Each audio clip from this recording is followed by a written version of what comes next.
Hello, this is Jitesh Mogra from Reliable Institute, Kota, and I am here to discuss the JEE Main solutions of 5th September 2020, which was held recently.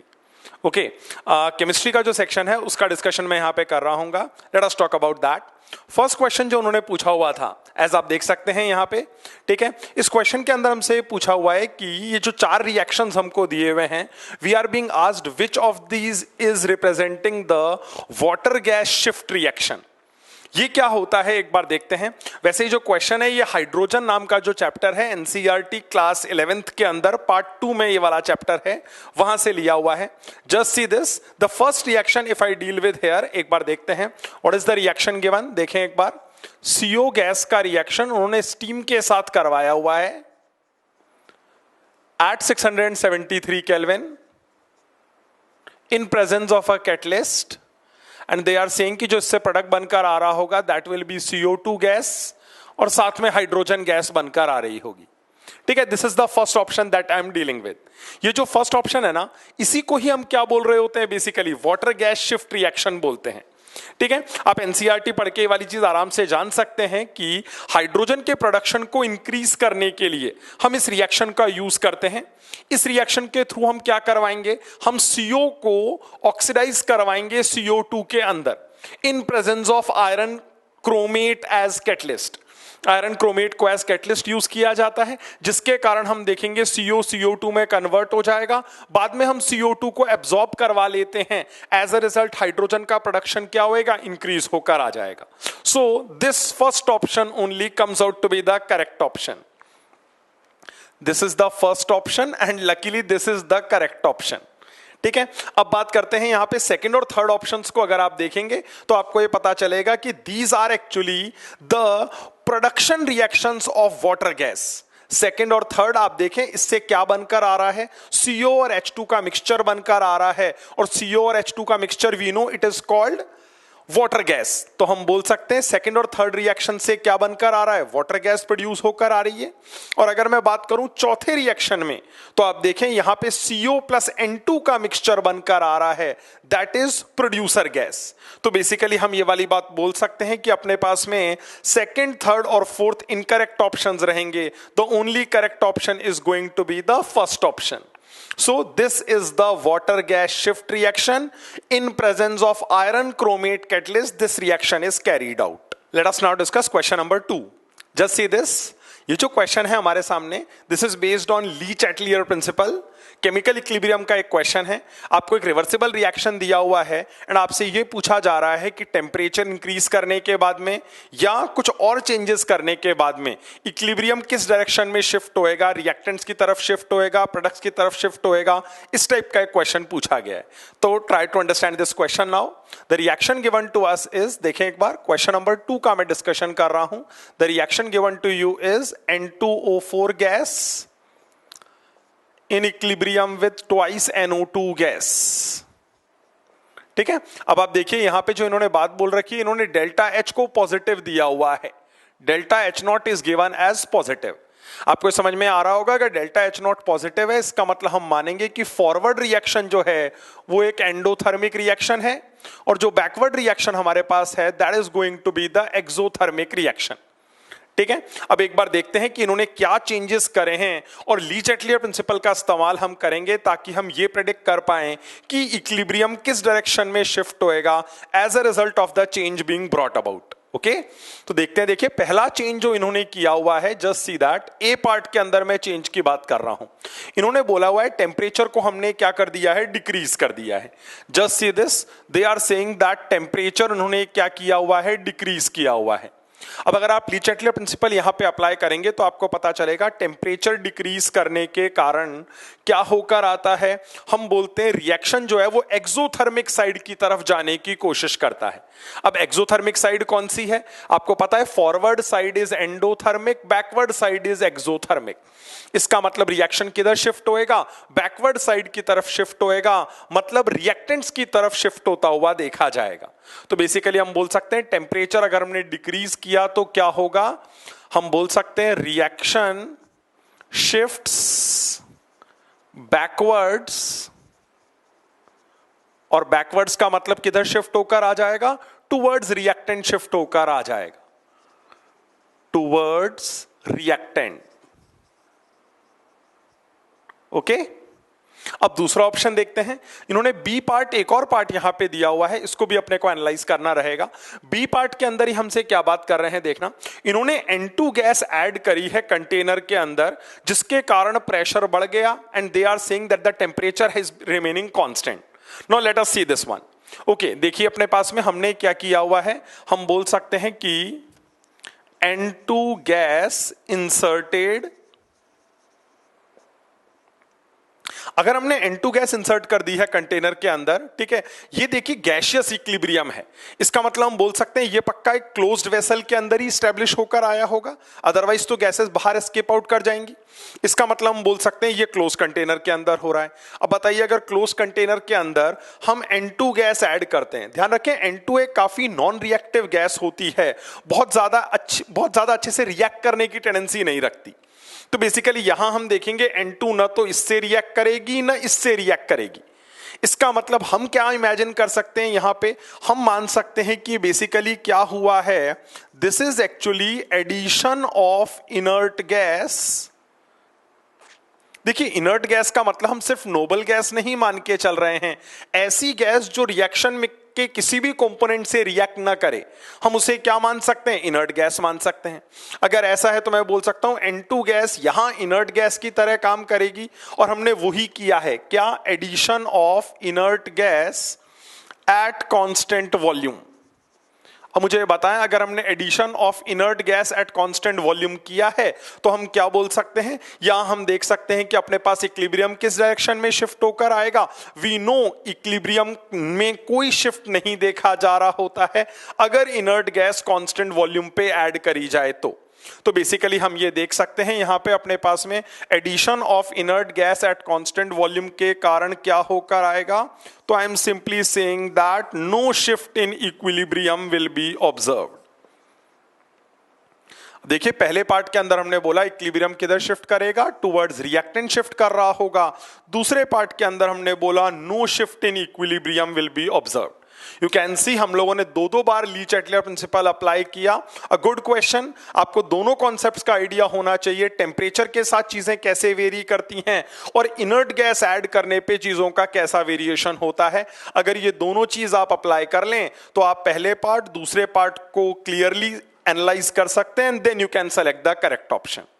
Late us move to the third question. This question is actually based on coordination compounds, class 12th का chapter है। देखते हैं एक बार इन्होंने पूछा क्या है। इन्होंने आपसे ये बोला हुआ है कि D6 कॉन्फ़िगरेशन वाला मेटल आयन होना चाहिए एंड उसका हाई स्पिन कॉम्प्लेक्स हमको बनाना है। हमसे दो कंडीशंस बोली हुई हैं, एक बार ऑक्टाहेड्रल कॉम्प्लेक्स बनाना है, एक बार टेट्राहेड्रल कॉम्प्लेक्स बनाना है। And we are asked in this case कि दोनों केस में क्रिस्टल फील्ड स्टेबलाइजेशन एनर्जी कितने के बराबर निकल कर आएगी। ओके, एक बार देखते हैं। D6 कॉन्फ़िगरेशन वाले मेटल आयन को पहले मैं ऑक्टाहेड्रल अरेंजमेंट में देखता हूं एंड हाई स्पिन वाला अरेंजमेंट देखना है। हाई स्पिन वाला अरेंजमेंट मतलब आपको समझ में आ रहा होगा कि पेयरिंग कंसिडर नहीं करनी है या एक्स्ट्रा पेयरिंग कंसिडर नहीं करनी है। Okay, now see this, talking about question number 3। इन्होंने क्या दिया हुआ है देखें एक बार। D6 कॉन्फ़िगरेशन है, साथ में क्या बोल रहा हूं, एंड ऑक्टाहेड्रल अरेंजमेंट।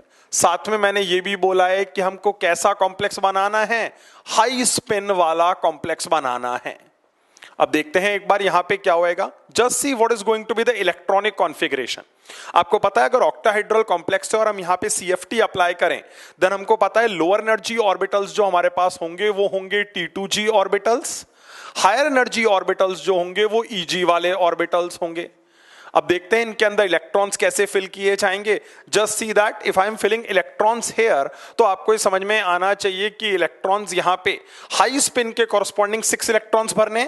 तो बेसिकली मैं बोल सकता हूं how are going to be the 6 electrons filled here, 1 2 3 then 4 and 5 and finally अगर आप देखें, अगर मैं छठा इलेक्ट्रॉन वापस से यहां पे लाके भर देता हूं तो यू कैन सी कि T2G के अंदर नंबर ऑफ इलेक्ट्रॉन्स 1 नहीं अब 2 इलेक्ट्रॉन्स होकर आ जाएंगे। Now this is going to be the electronic configuration in case of octahedral arrangement. अगर ऐसी इलेक्ट्रॉनिक कॉन्फ़िगरेशन आ चुकी है तो हम यहां से क्या करते हैं, CFSE का कैलकुलेशन कर लेते हैं. Now how is that calculation going to be done, एक बार देखते हैं. Just see that CFSE crystal field stabilisation energy, how is that going to be calculated. तो हमारा जो रिलेशन होता है हम उसी का यूज करते हैं. -0.4 delta O into number of electrons in T2G orbitals plus 0.6 delta O into number of electrons in EG orbitals. If there is no pairing, then we can apply this formula. अब देखते हैं एक बार कैसा result यहां से निकल कर आता है हमारे पास में. देखिए एक बार, -0.4 delta O into how many electrons are there in T2G orbitals. अगर आप टोटल इलेक्ट्रॉन्स काउंट करेंगे तो आपको कितने इलेक्ट्रॉन्स मिल रहे हैं, 4 इलेक्ट्रॉन्स मिल रहे हैं. ये हो गए 4 electrons plus 0.6 delta O into number of electrons in EG orbitals. कितने नजर आ रहे हैं, 2 इलेक्ट्रॉन्स नजर आ रहे हैं. ये हमने यहां पे फिल कर दिया. इसको अगर हम सॉल्व करेंगे तो यहां से हमारे पास वैल्यू आ जाती है -0.4 delta O. This is going to be the CFSE for octahedral arrangement. ठीक है. अब यहां पे एक और बात बोली हुई है कि टेट्राहेड्रल अरेंजमेंट में क्या होएगा, ये वाली बात भी बताएं एंड वहां पे भी CFSE कैलकुलेट करें. ठीक है, अच्छा क्वेश्चन है काफी. देखते हैं एक बार. टॉकिंग अबाउट दैट, तो now I am talking about the second part of this question, जिसमें उन्होंने क्या बोला है, D6 कॉन्फ़िगरेशन ही है पर किसके साथ में, टेट्राहेड्रल अरेंजमेंट के साथ में ये वाली कॉन्फ़िगरेशन दी हुई है. And again we need to form कैसा कॉम्प्लेक्स, हाई स्पिन वाला कॉम्प्लेक्स ही आपको बनाना है.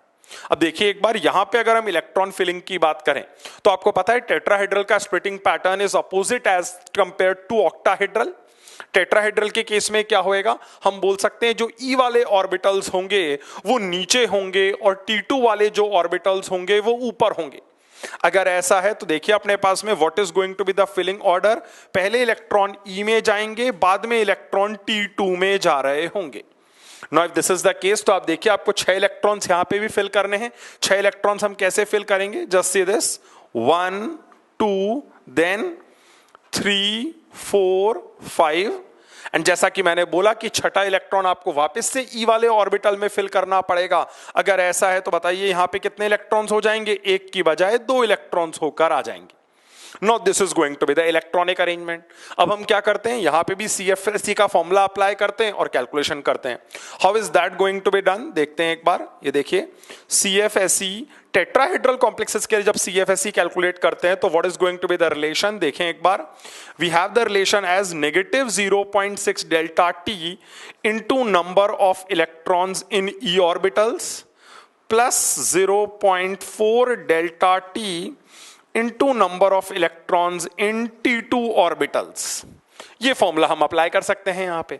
अब देखिए एक बार दोनों की वैल्यूज यहां पे पुट कर देते हैं. Just see this, -0.6 delta T, how many electrons are there in E orbitals, you can see, total count करेंगे 3 इलेक्ट्रॉन्स आ जाएंगे. प्लस यही वाला काम अगर आगे किया जाए 0.4 delta T into how many electrons in T2 orbitals, 3 electrons यहां पे भी हैं. अगर आप इससे कैलकुलेट करेंगे तो जो आपके पास वैल्यू निकल कर आ रही है, that you can see that the value actually comes out to be -0.6 delta T के बराबर वैल्यू आ जाती है. ठीक है, देखिए जो अपने पास ऑक्टाहेड्रल केस में डेल्टा T की वैल्यू है वो ये है, टेट्राहेड्रल के केस में डेल्टा T की वैल्यू ये निकल कर आ रही है. On the basis of that you can select the correct option. From these options we can see third option comes out to be the correct one. So basically the correct option is going to be third option. Coordination compound chapter के ऊपर based है, काफी अच्छा सवाल उन्होंने पूछा हुआ है. This is going to be the correct answer. तो बच्चों हम लोग जो मेंस का JEE मेंस 2020 का पेपर है वो ऑर्गेनिक का पोर्शन आज डिस्कस करेंगे. और वो जो डेट होगा वो 5 सितंबर में मॉर्निंग सेशन का टेस्ट है और उसमें ऑर्गेनिक का पोर्शन डिस्कस करने जा रहे हैं. तो सबसे पहले जो ऑर्गेनिक का पार्ट है इसमें, that is question number 4. Question number 4 बच्चों बहुत ही बेसिक क्वेश्चन है, NCERT बेस्ड क्वेश्चन है. और उन्होंने पूछा है विच अमंग्स द फॉलोइंग इज, क्या पूछा है, विच amongst the following is not essential amino acids. अब बच्चों को पता है कि अमाइनो एसिड्स की 2 कैटेगरी है on the basis of their needs, on the basis of their requirement of the synthesis. There are 10 amino acids which our body can synthesize. जो synthesize कर लेते हैं अपने body system, उनको लोग बोलते हैं non essential amino acids, और जिसके लिए हमें food products पे depend करना पड़ता है उसे हम बोलते हैं essential amino acids. तो उन्होंने पूछा है which of the following is not an essential amino acid, तो हमें याद करना होगा valine, first option is valine, essential amino acid है leucine, essential amino acids है lysine, this is again essential amino acids. तो करेक्ट आंसर इसका है tyrosine. Tyrosine is the not essential amino acid, it is non-essential amino acids.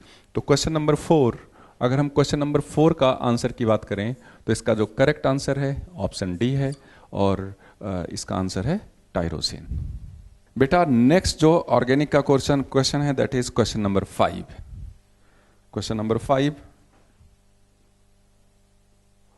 इस question में अगर बात करें तो सिंपल, थोड़ा सा इसको अगर कैटेगरी में किया जाए तो ये मॉडरेट टाइप का क्वेश्चन जाएगा. इन्होंने बोला है, एक रिएक्शन दिया है xylene, this is the xylene, ये देखें आप, ये आपके पास जाइलिन, और इसका रिएक्शन इन्होंने करा दिया है सक्सिनिक एनहाइड्राइड से. तो हम सारे लोग सारे क्लासेस में ये क्वेश्चन कराया जाता है. सक्सिनिक एनहाइड्राइड का रिएक्शन आपने करा दिया है एनहाइड्रस AlCl3 से. तो सिंपल फ्रेडल-क्राफ्ट एसाइलेशन रिएक्शन होगा बच्चों. तो फ्रेडल-क्राफ्ट एसाइलेशन रिएक्शन के लिए इस बॉन्ड को आपने ब्रेक किया, ठीक है.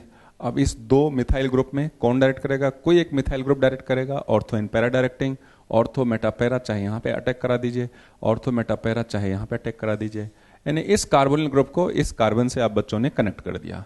यहां पे देखो आपने कनेक्ट कर दिया ये जाइलिन, और यहां पर आपने कनेक्ट कर दिया C डबल बॉन्ड O, और यहां पर आपने एसिड बना दिया C double bond OH. Correct. तो फर्स्ट स्टेप में हमने सिंपल फ्रेडल-क्राफ्ट एसाइलेशन किया, और अब नेक्स्ट स्टेप में उन्होंने zinc amalgam and concentrated HCl डाल दिया. Obviously it is Clemmensen's reducing agent. Clemmensen's reducing agent zinc amalgam plus concentrated HCl, ये क्या करता है बच्चों? का एल्डिहाइड कीटोन के कार्बोनिल को अल्केन में रिड्यूस कर देता है. तो एल्डिहाइड कीटोन के कार्बोनिल को हम लोगों ने अल्केन में रिड्यूस कर दिया. Now this is like that. चलो ये कंपाउंड मिल गया. बहुत फ्रीक्वेंटली ये क्वेश्चन सारे लोग कराते हैं, सारी बुक्स में दिया है, बहुत बेसिक है. और अगले स्टेप में इसमें फिर क्या डाल दिया? H3PO4. अगर हम H3PO4 डालें तो अब क्या होगा? Cyclisation, intramolecular cyclisation. H+ से यहां से वाटर निकाल देना और इससे साइक्लाइज कर देना. Once again Friedel Crafts acylation reaction, और यहां पर जो प्रोडक्ट मिल गया दैट विल बी द इस तरह का कंपाउंड. साइक्लाइजेशन कर दिया and this is the final product B. और A के बारे में बात करेंगे तो this will be the product of A. This is the A. Correct. तो इन्होंने पूछा है कि in the following reactions sequence the major product A and B. तो A प्रोडक्ट, A को इसको सर्च करिए. तो A को इसको सर्च करेंगे तो A ऑप्शन में फर्स्ट स्ट्रक्चर ये दिख रहा है, एंड B को इसको सर्च करेंगे तो आपको B ऑप्शन, B में A ऑप्शन 1 में ही B प्रोडक्ट आपको दिख रहा है. तो करेक्ट आंसर इज 1. तो बेटा नेक्स्ट जो क्वेश्चन है दैट इज ऑर्गेनिक का, वो question number 6. Question number 6. Question number 6 ये कह रहे हैं कि in the increasing order of the acidity of the alpha hydrogen of the following compound. तो अगर हम किसी मॉलिक्यूल की एसिडिक स्ट्रेंथ को बताते हैं तो उसमें हम क्या देखते हैं? कॉन्जुगेट बेस की स्टेबिलिटी. तो आप नोटिस कर सकते हैं ए ऑप्शन में देखो क्या दिया है? कीटोन. ए ऑप्शन में this is ketone, a structure. B में एक्टिव मेथाइलिन. सारे बच्चों को पता होना चाहिए कि active methylene is a compound जिसका H बहुत ज्यादा क्या होता है? एसिडिक होता है. This is second structure. C में बच्चों इन्होंने क्या दे रखा है? Ester, OET. और डी ऑप्शन में उन्होंने दे रखा है एमाइड, CON, और यहां पर क्या है? Me2. अब इन्होंने बोला कि अल्फा हाइड्रोजन की एसिडिटी की बात करनी है तो H निकालिए. बस कंडीशन है कि H निकलने के बाद जो कॉन्जुगेट बेस बचता है that should be resonance stabilized. तो अगर हम इसके H की बात करेंगे, इसके H को निकालें तो नेगेटिव चार्ज आएगा बच्चों यहां पर, और ये कीटोन से रेजोनेंस करेगा. इसके H को निकालेंगे, मजे की बात देखो, इसके H को निकालेंगे तो जो नेगेटिव चार्ज आएगा it will be stabilized from both side with the carbonyl group, और इसके H को निकालेंगे तो इसका H जो होगा एस्टर से रेजोनेंस करेगा, इसके H को निकालेंगे, इसका जो नेगेटिव चार्ज होगा वो एमाइड से रेजोनेंस करेगा। माइनस एम की बात करें, यहां दोनों साइड में रेजोनेंस हो रहा है, तो फर्स्ट स्ट्रक्चर मोस्ट जो एसिडिक होगा दैट विल बी बी। उसके बाद कीटोन के माइनस एम की बात करें, एस्टर के माइनस एम की बात करें, एमाइड के माइनस एम की बात करें, सबसे ज्यादा माइनस एम किसका लगता है? कीटोन का लगता है। कीटोन को आप सेकंड नंबर पर ले गए ए। अब एस्टर और एमाइड में एस्टर का माइनस एम क्या होता है? ज्यादा होता है, एमाइड का माइनस एम कम होता है, तो सेकंड नंबर पर ये जाएगा, थर्ड नंबर पर ये जाएगा, तो ये चला गया सी, और सी के बाद क्या आ गया? डी। तो जब भी आपको एसिडिक स्ट्रेंथ किसी भी मॉलिक्यूल की पता करनी होती है, चेक करनी होती है, then remove H plus and then conjugate base should be resonance stabilized. तो इसका H दोनों साइड में रेजोनेंस करेगा, it's H will be after the removal of H negative charge will be resonance stabilize with carbonyl, और यहाँ पर carbonyl के साथ एस्टर भी लगा हुआ है, इसका माइनस एम कम हो गया बच्चों, इसका माइनस एम और कम होता है। इस तरह से एसिडिक स्ट्रेंथ का हमने ऑर्डर बताया, और इसका करेक्ट आंसर इंक्रीजिंग ऑर्डर की अगर बात करेंगे तो ये मैंने डिक्रीजिंग ऑर्डर में लिख दिया है। इंक्रीजिंग ऑर्डर में आप पलट दीजिए, सबसे पहले क्या चला जाएगा? डी, डी के बाद सी, सी के बाद ए के बाद बी। तो करेक्ट आंसर इसमें क्या जाने वाला है? That is answer 4। Let us move to seventh question now. Seventh question जैसा कि आपके सामने है, आपसे पूछा गया है यहाँ पे एलिंगम डायग्राम के बारे में कुछ बातें बोली गई हैं, कौन सी बात सही है आपको ये बतानी है। ठीक है, आपने मेटलर्जी चैप्टर के अंदर एलिंगम डायग्राम टॉपिक पढ़ा हुआ होगा। बेसिकली एलिंगम डायग्राम के थ्रू हम क्या करते हैं? हम temperature dependence of standard Gibbs energies of some metal oxides की स्टडी करते हैं। ठीक है, अगर मैं यहां पे बात करूं एलिंगम डायग्राम के बारे में, just see question number 7 is what I am talking about. ठीक है, the topic is Ellingham diagram.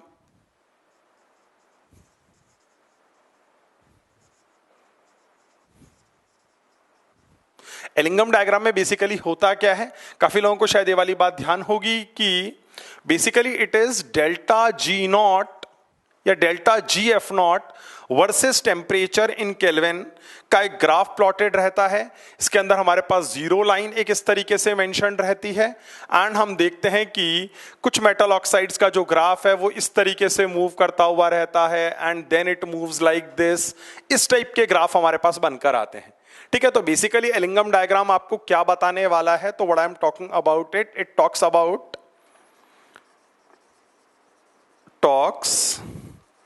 About temperature dependence. अब देख भी रहे हैं टेम्परेचर के साथ डेल्टा जी एफ नॉट कैसे वेरी करेगा, ये वेरिएशन ही यहां पे हमको दिया हुआ है। तो basically talks about temperature dependence of standard Gibbs energy, standard Gibbs energy of formation of some metal oxides,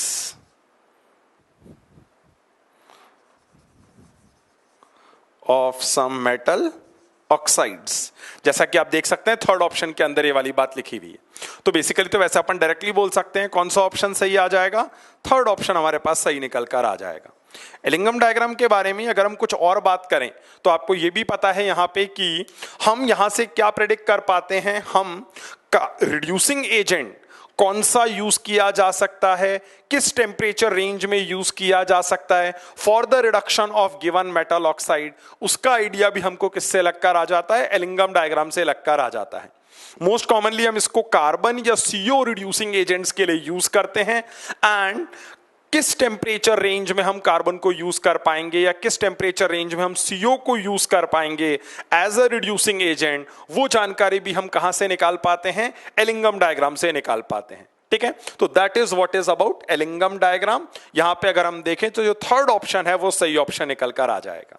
okay, question बेटा जो ऑर्गेनिक का है that is question number 8।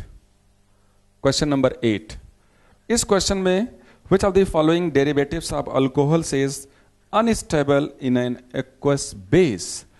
Base से कौन सा मॉलिक्यूल रिएक्शन करेगा, एक्वस बेस से कौन सा मॉलिक्यूल रिएक्शन करेगा। तो OH माइनस उसी प्लेस पर अटैक करेगा जहां पर पॉजिटिव चार्ज की डेंसिटी हो। तो यहां पे फर्स्ट स्ट्रक्चर दिया है, फर्स्ट वन इज ईथर। तो ईथर बेस होता है बेटा, बेस से कभी भी रिएक्शन नहीं करता, तो ये रिएक्शन नहीं होगा, इससे रिएक्शन नहीं होगा क्योंकि नेगेटिव चार्ज जब इसके पास जाएगा तो रिपेल हो जाएगा। सेकंड जो ऑप्शन दिया है that is ester, I think this will be the correct answer. क्यों? क्योंकि एस्टर में सेपोनिफिकेशन हो जाएगा, OH माइनस आएगा, इसके पाई बॉन्ड पर अटैक करके SN2TH, आप बच्चों को पता है, पाई बॉन्ड ऊपर जाएगा, बैक होगा, लिविंग ग्रुप निकल जाएगा, और यहां पर इस प्रोसेस को हम लोगों ने बोलते हैं, आप भी जानते हो, saponification. Alkali hydrolysis of ester is known as बच्चों व्हाट? सेपोनिफिकेशन। थर्ड में देख लें, चेक कर लेते हैं थर्ड में क्या है। थर्ड में भी ईथर है, ROPH, ROCH2PH, R ईथर तो बेस से रिएक्शन करेगा ही नहीं। क्यों? क्योंकि दोनों में रिपल्शन हो जाएगा। और नेक्स्ट जो फोर्थ ऑप्शन है that is acetal, acetal is also a base, तो बेस से कभी भी रिएक्शन नहीं करता, तो correct answer is 2। Okay, moving to question number 9। देखें एक बार, आपसे पूछा हुआ है PCl5 सॉलिड जो होता है वो किन दो आयन से मिलकर बना होता है। इस टाइप की एक बात हमसे पूछी हुई है। You can relate this question from chemical bonding as well as from a 12th class chapter that is P block elements. Nitrogen oxygen family जो पर्टिकुलर पोर्शन होता है उसके अंदर से ये वाला क्वेश्चन है। एक बार देखते हैं what they are talking about. Just see question number 9। Basically इन्होंने पूछा हुआ है कि PCl5 सॉलिड जो है वो किन आयन से मिलके बना होगा। तो ये वाली बात ध्यान रखें, PCl5 सॉलिड स्टेट में जो होता है वो दो आयन से मिलके बना हुआ होता है। One is PCl4 positive and the other one is PCl6 negative. अब अगर हम इनके स्ट्रक्चर्स ड्रॉ करेंगे तो उससे हमको काफी अच्छा आइडिया लगकर आ जाएगा। देखिए एक बार PCl4 पॉजिटिव को मैं ड्रॉ करता हूं आपके सामने। That is going to be something like this. This is your PCl4 positive. अगर आप देखेंगे तो अपने पास कैसी शेप आ रही है, you can simply say that the hybridization of phosphorus is sp3 and the shape is coming out to be tetrahedral. So this is about the cationic part. Now अगर मैं एनायनिक पार्ट को analyse करूं, PCl6 charge minus, तो ये देखें एक बार, how is this going to be. ये देखते हैं, they are going to be arranged octahedrally in this way. Overall charge जो आ जाएगा वो माइनस का चार्ज आ जाएगा। This is your anionic part. Anionic part जो है अगर हम उसको देखें तो यहां पे सेंट्रल एटम की हाइब्रिडाइजेशन आ जाएगी sp3d2 and we will see that the shape is going to come out as octahedral. Hybridization आपको बता दी गई है, दोनों की शेप बता दी गई है। फ्रॉम द गिवन ऑप्शंस आप आराम से देख सकते हैं which is going to be the correct answer. Second option comes out to be the correct answer here. Okay, so I can simply say that for this question number 9 we can have second option as the correct option. Basically आपको दोनों की shapes अगर पता हैं तो आप आराम से करेक्ट ऑप्शन चूज कर सकते हैं। This was a fact based question. हमको याद होना चाहिए कि PCl5 सॉलिड किन दो आयन से मिलके बना होता है, वही दोनों आयन्स मैंने यहां पे कंसीडर करे हुए हैं। ओके बेटा, नेक्स्ट जो क्वेश्चन ऑर्गेनिक का है that is question number 10। Question number 10 बहुत सिंपल क्वेश्चन है बेटा। उन्होंने बोला कि the most appropriate reagent for the conversion of C2H5Cn into amine means हमें रिड्यूसिंग एजेंट चाहिए जो साइनाइड को रिड्यूस कर दे किसमें? प्राइमरी अमाइन में, CH2NH2। Now check option. First option is NaBH3। इस रिड्यूसिंग एजेंट का साइनाइड के साथ कोई रोल नहीं है, कभी भी रिडक्शन नहीं करा जाता। Second one is very well known, very fantastic reducing agent that is lithium aluminium hydride. Lithium aluminium hydride सभी फंक्शनल ग्रुप को रिड्यूस करता है except double bond, triple bond as well as ether. तो ये cyanide को primary amine में कर देगा। सोडियम बोरोहाइड्राइड रिड्यूसिंग एजेंट नहीं करेगा। Calcium hydride is also not a reducing agent. तो इसका करेक्ट आंसर चला गया 2। इजी क्वेश्चन कि साइनाइड को जिसने रिड्यूस कर दिया किसमें? प्राइमरी अमाइन में। Correct answer is 2। Okay, let us move to the next question. Question number 11. अब देखिए स्ट्रक्चर ऑफ एटम से ये क्वेश्चन है, यहां पे हमसे ये कुछ बोला गया है, रेडियस ऑफ द ऑर्बिट्स को रिलेट करते हुए बोर मॉडल अप्लाई करके हमको इस रिलेशन को निकालना है। ओके, देखते हैं एक बार इन्होंने क्या बोला हुआ है। इन्होंने लिथियम आयन के अंदर, Li2+ आयन के अंदर दो ऑर्बिट्स के रेडियस का डिफरेंस दिया हुआ है और हमसे ये पूछा हुआ है कि अगर वैसा ही डिफरेंस हम हीलियम आयन के केस में निकालें तो दोनों का रेशो क्या निकल कर आ रहा होगा। We need to determine that. Now how can that be done? एक बार देखते हैं। देखिए सबसे पहले अगर हम यहां पे बोर मॉडल अप्लाई करें सबसे पहले तो ठीक है, तो हमें ये वाली बात समझ में आनी चाहिए। Just see, talking about question number 11, Bohr model के कॉरस्पॉन्डिंग हमको पता है कि nth ऑर्बिट का radius for a species with atomic number z is actually proportional to n square over z। किसके प्रोपोर्शनल होता है? n स्क्वायर बाय z के प्रोपोर्शनल होता है। ठीक है, अब देखिए यहां पे रेडियस के डिफरेंस की बात करी गई है। अगर रेडियस के डिफरेंस की बात कर रहे हैं तो हम क्या बोल सकते हैं? Just see this, can I simply say if they are talking about delta R for a particular species, ध्यान रखिए स्पीशी एक ही है, उसके अंदर अगर हम डेल्टा आर की बात करें तो हम बोल सकते हैं ये किसके प्रोपोर्शनल निकल कर आ जाएगा? Basically this is going to be proportional to delta n का स्क्वायर ओवर जेड के प्रोपोर्शनल निकल कर आ जाएगा। नाउ जस्ट सी, अगर हम ये वाली बात प्रॉपरली देखें तो how can this be done? देखते हैं एक बार। Just see, they are talking about delta R1 first of all. डेल्टा R1 किसके लिए है? Li2+ आयन के लिए है। अब बताइए अगर मैं Li2+ आयन के लिए ये वाली चीज कैलकुलेट करूं, एज पर the question you can see fourth और थर्ड ऑर्बिट का डिफरेंस निकालना है रेडियस का। तो basically what is going to be the relation? Proportionality constant तो कैंसिल हो जाएगा जब मैं रेशियो लेऊंगा तो basically I can simply say that delta R1 for Li2+ by delta R2 that is for helium ion. अगर मैं प्रोपोर्शनैलिटी कांस्टेंट कैंसिल कर दूं तो जो पोर्शन बचेगा वो क्या होगा? देखें एक बार, that is simply going to be 4 square by 3 minus I can say 3 square by 3। अब देखिए ऊपर ऑर्बिट नंबर का स्क्वायर है, नीचे मैंने एटॉमिक नंबर लिखा हुआ है फॉर Li2+।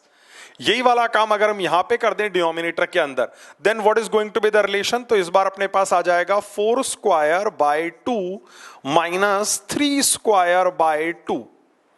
अब जब आप इसको सॉल्व करेंगे तो यू विल सी दैट ऊपर के न्यूमरेटर्स कैंसिल आउट होकर आ जाएंगे, तो basically you will be getting 1/3 over 1/2। जब इसको सॉल्व करेंगे तो आपके पास रिजल्ट क्या आ जाएगा? 2/3 या 2:3 ऑब्टेन होकर आ जाएगा। Now if this is the result that you are obtaining, तो आप देख सकते हैं यहां से सही ऑप्शन कौन सा निकल कर आ रहा है? फोर्थ ऑप्शन जो है उसके अंदर आप देख सकते हैं कि जो रेडियस का रेशो दिया हुआ है या रेडियस के डिफरेंस का जो रेशो दिया हुआ है, that ratio is given as what? 2/3। So if this is the case then I can say fourth option is going to be your correct option. From the given options, I can say 2:3 वाला ratio कहां नजर आ रहा है? Fourth option में नजर आ रहा है। यही फोर्थ ऑप्शन आपका सही ऑप्शन निकल कर आ जाएगा। ओके, चलिए क्वेश्चन नंबर 12 देखते हैं। अब 12th क्वेश्चन जो हमको दिया हुआ है that is from the chapter chemical kinetics. Rate of the reaction से रिलेट करके एक बात बोली गई है। देखिए इन्होंने बोला हुआ है दो कंपाउंड्स हैं ए और बी, दोनों की हाफ लाइफ्स दी हुई हैं, इनिशियली दोनों की कंसंट्रेशंस बराबर हैं एंड हमसे ये पूछा जा रहा है कितने टाइम बाद ए की concentration will be 4 times the concentration of B. Now how can that be done? एक बार देखते हैं। पहली चीज तो देखिए, अगर फर्स्ट ऑर्डर काइनेटिक्स हम अप्लाई करेंगे तो उसके कॉरस्पॉन्डिंग हमको कुछ बातचीत करनी है। Let us see this. I am talking about what they are saying is, इन्होंने बोला है ए की concentration should become 4 times the concentration of B. This is what we are talking about. ठीक है, कितने टाइम में होगी? मान लीजिए टी टाइम के बाद दोनों की कंसंट्रेशन इस तरीके से रिलेट होकर आ जाएंगी। हमें क्या डिटरमाइन करना है? हमें यही टी टाइम डिटरमाइन करना है। अब यहां पे अगर मैं क्या अप्लाई कर देता हूं? इंटीग्रेटेड रेट लॉ अप्लाई कर देता हूं जो फर्स्ट ऑर्डर रिएक्शंस के केस में होता है। Just see that how I am going to do that. देखते हैं एक बार। देखिए बेसिकली अपने को पता है कि इसका जो रिलेशन होगा दैट विल बी, देखें ए टी की वैल्यू जो होती है, what is that? We know that is A0 e की power minus k A into क्या? टी। इसी तरीके से हम यहां पे बोलेंगे तो ये वैल्यू क्या हो जाएगी? 4 टाइम्स B0 इंटू ई की पावर माइनस के बी इंटू टी। ठीक है, देखिए के की टर्म में अपन रिलेशन को लिख लिया, इनिशियल कंसंट्रेशंस अपने को बराबर दी हुई हैं, इसीलिए हम चाहे तो ए नॉट से बी नॉट को कैंसिल आउट कर सकते हैं। ठीक है, अब मैं क्या करने वाला हूं, मैं के को रिलेट करने वाला हूं। How can that be related, एक बार देखें, आपको काफी लोगों को एक रिलेशन ध्यान होगा ऑलरेडी, देखें एक बार, what is the relation that I am talking about. जो हाफ लाइफ होती है फर्स्ट ऑर्डर रिएक्शंस के केस में, that is actually related with K in this way, ln2 over K, T half की वैल्यू ये निकल कर आती है। बताइए मुझे टी हाफ दिया हुआ है और मुझे के को यहां पुट करना है, तो I can put the value of K in terms of T half, तो वही वाला काम अपन यहां पे कर देते हैं। देखिए क्या रिलेशन निकल कर आ जाएगा। I think you can relate it in this way that E time E power में क्या आ जाएगा, ln2 बाय ए की हाफ लाइफ 300 दी हुई है हमको, into t, that should be equal to 4 times e power में माइनस में आ जाएगा ln2 बाय 180, इसकी हाफ लाइफ 180 दी हुई है, और आगे हम बोलेंगे क्या आ जाएगा, टी हमारे पास आकर करके आ जाएगा। अब अगर आप यहां से देखें तो देखिए अपने पास में mathematically you can solve this equation, log का इस्तेमाल करके आप इक्वेशन सॉल्व कर सकते हैं। जब यहां से हम इक्वेशन सॉल्व करते हैं तो you will get that t comes out to be equal to 900 seconds. यहां पे हम बोल सकते हैं टी की वैल्यू कितनी आ जाएगी, इसको सॉल्व करने के बाद में 900 सेकंड्स के बराबर निकल कर आ जाएगी। अगर ऐसा है तो आप देख सकते हैं fourth option comes out to be the correct option. Chemical kinetics chapter के ऊपर बेस्ड ये वाला क्वेश्चन था। And if you see then first order reaction के हिसाब से हमने चीजों को रिलेट किया, फर्स्ट ऑर्डर के हिसाब से हमने इंटीग्रेटेड रेट लॉ अप्लाई कर दिया, एंड देन टी हाफ का अगर हम ये रिलेशन यूज कर लें तो on the basis of that we can have this relation. On solving you will get the value of t as equal to how much, 900 seconds. इसके corresponding कौन सा ऑप्शन सही आ जाएगा, you can see fourth option comes out to be the correct option. ठीक है, next question जो बेटा, that is question number 13, organic part का क्वेश्चन नंबर 13। इसमें जीओसी का क्वेश्चन है, बेसिसिटी से related question. The increasing order of, जरूर चेक करना, increasing order of basicity of the following compound is, increasing order check करना है। Check, this is the first one is pyridine. आप बच्चों को पता है कि पेरिडीन में एन का लोन पेयर क्या है बच्चों, लोकलाइज्ड है, दिस इज लोकलाइज्ड। फिर उसके बाद चेक करेंगे पायरॉल। पायरॉल में जो N का लोन पेयर है that is resonance stabilized and responsible for aromaticity. Then pyrrolidine, इसका N का लोन पेयर अगर नोटिस करें तो ये लोकलाइज्ड है, और लेफ्ट राइट से sp3 कार्बन। आप बच्चों को पता है कि सेकेंडरी अमाइन की बेसिटी सबसे ज्यादा होती है। Next one is imidazole, this is imidazole, और इमिडाजोल में नोटिस करें ये नाइट्रोजन का लोन पेयर रेजोनेंस कर रहा है और इस नाइट्रोजन का लोन पेयर लोकलाइज्ड है। Both are sp2, both are sp2, this one is sp3।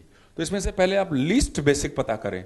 तो लीस्ट बेसिक, पहली बात, बेस क्या होते हैं बच्चों, बेस वो होते हैं जो अपना इलेक्ट्रॉन किसी H+ को दे दे। स्ट्रॉन्ग बेस वो होता है जो H+ से स्ट्रॉन्ग बॉन्ड बनाए। तो सबसे स्ट्रॉन्ग बॉन्ड कौन बनाएगा, ये वाला स्ट्रॉन्ग बॉन्ड बनाएगा। क्यों ये वाला स्ट्रॉन्ग बॉन्ड बनाएगा, क्योंकि इसका जो लोन पेयर है वो रेजोनेंस में इन्वॉल्व नहीं है।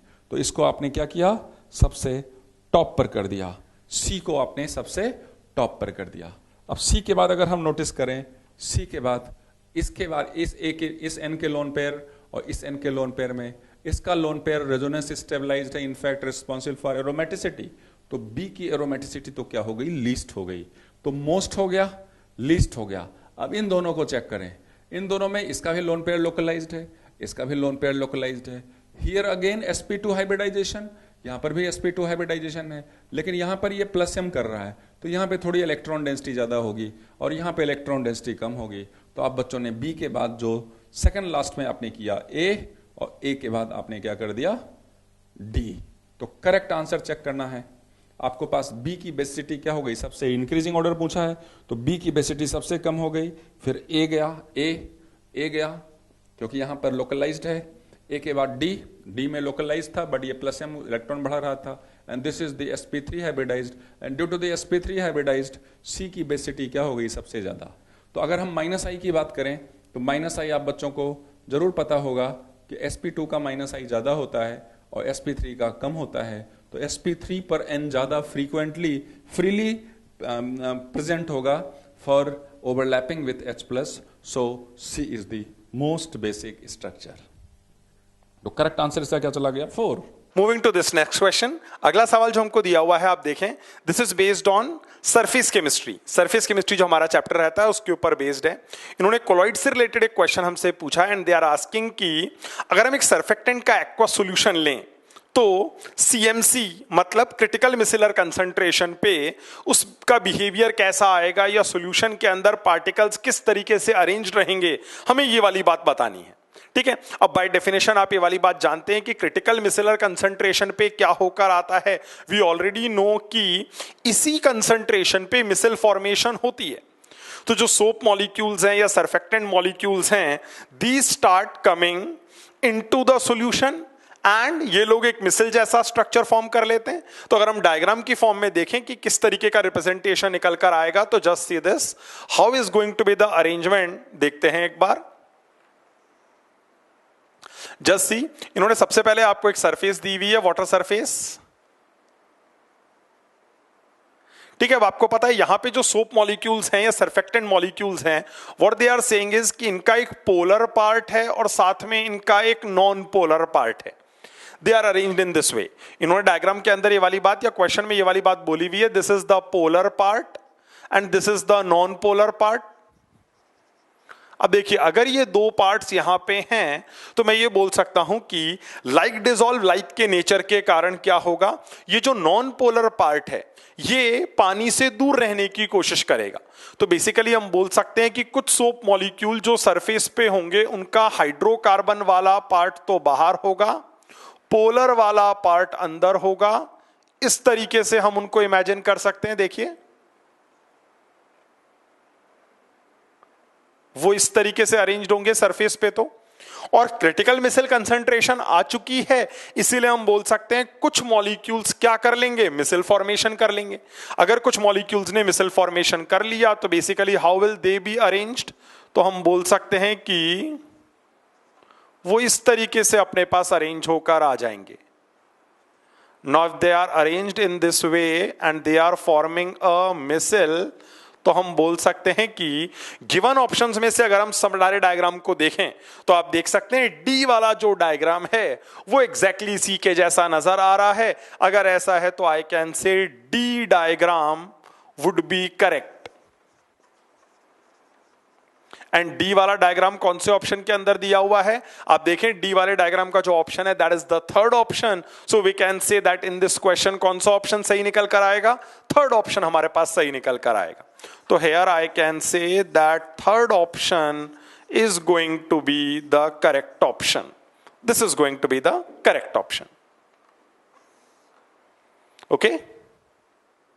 बेटा जो नेक्स्ट पार्ट है ऑर्गेनिक का क्वेश्चन का, दैट इज क्वेश्चन नंबर 15. तो question number 15 again from the topic chemistry in everyday life, तो जिसको आप जनरली इग्नोर कर देते हैं. क्वेश्चन है, if a person is suffering from deficiency of noradrenaline, noradrenaline which kind of drug can be suggested.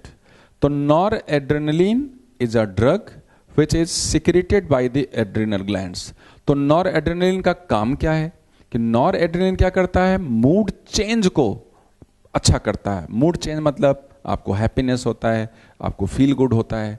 तो noradrenaline जब secrete होगा that will give signal to the brain for the mood change.